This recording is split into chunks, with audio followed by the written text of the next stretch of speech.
Let your mind go and your body will follow. So where does Pythagoras fit into this?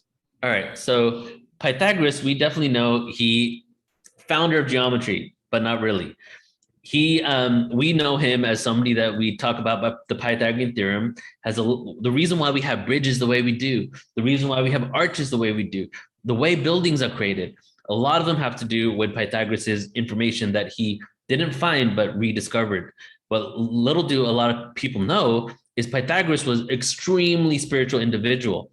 Not only was he one of the first vegetarians in the Greek world, but he remembered 4 of his past lives. He would talk about them all the time.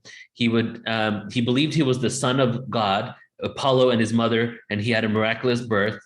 And he wanted to find out how he was exploring how mathematics and musical intervals could connect you to source and God. That was his whole idea. He believed mathematics was the language of the universe, and the language of the universe was in the form of music, but that music was God's voice. So as he was exploring this, he came up with musical intervals, the Western music scale. This is just like a really short amount of a 3-hour presentation I did on this, but his level of consciousness was that he wanted to teach people. He believed that we are all the soul experiencing ourselves in a human body.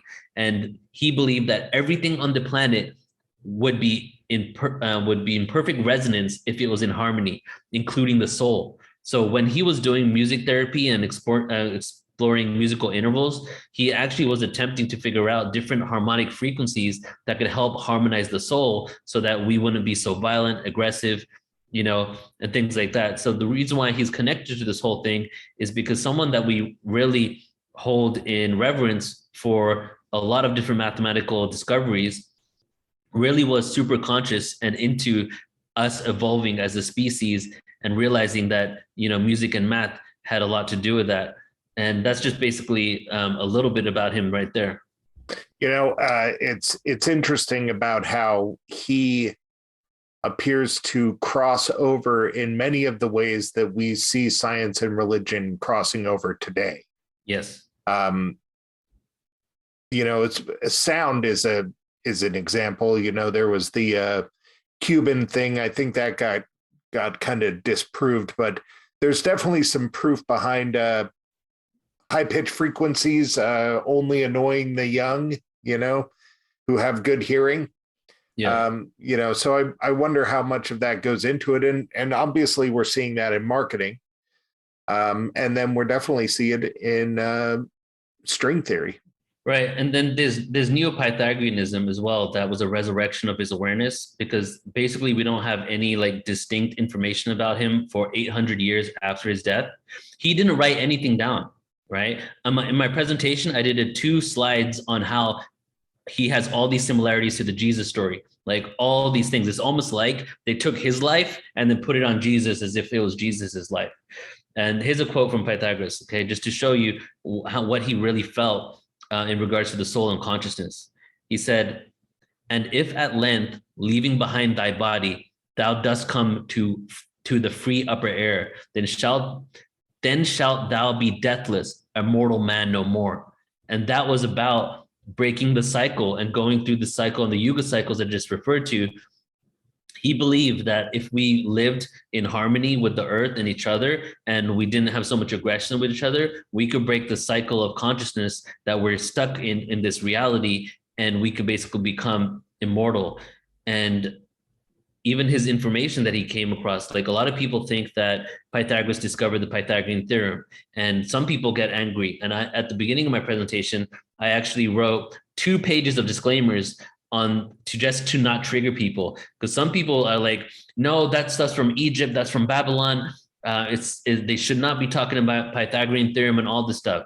But what they don't realize is Pythagoras never claimed to have found this information himself. As globalization happened, as the Western world took over, as slavery got instituted, the Neo-Pythagoreans started saying and worshiping Pythagoras and saying that it was all him, that he came up with all this stuff. But he never, ever mentioned that he came up with it all. And if you do a little bit of research, I did a lot of research, but just a little bit of research, you'll immediately discover where he got everything from. As a child, when he was born, the first place he went was to modern day Iran. And because his dad was a merchant, and his dad would actually take him all over the place with him. And he was born, he went to modern day Iran, where there was a group of people called the Zoroastrians. And the first religion he was actually ever initiated into was Zoroastrianism.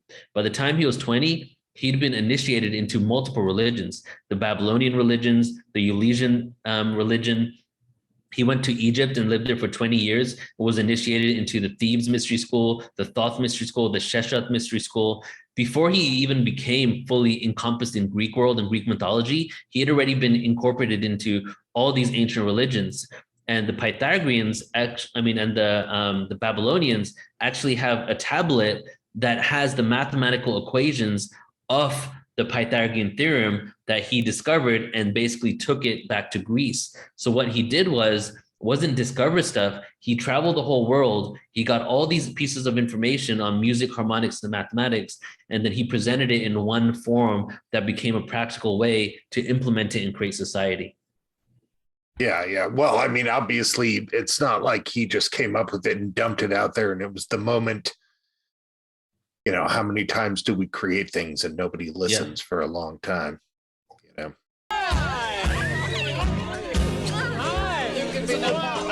I'll have a decaf coffee. I'll have a decaf espresso. I'll have a double decaf cappuccino. Do you have any decaffeinated coffee ice cream? I'll have a half double decaffeinated half cap with a twist of lemon. I'll have a twist of lemon. I'll have a twist of lemon. Yeah, I'll have a twist of lemon. I'll have a twist of lemon. I'll have a twist of lemon.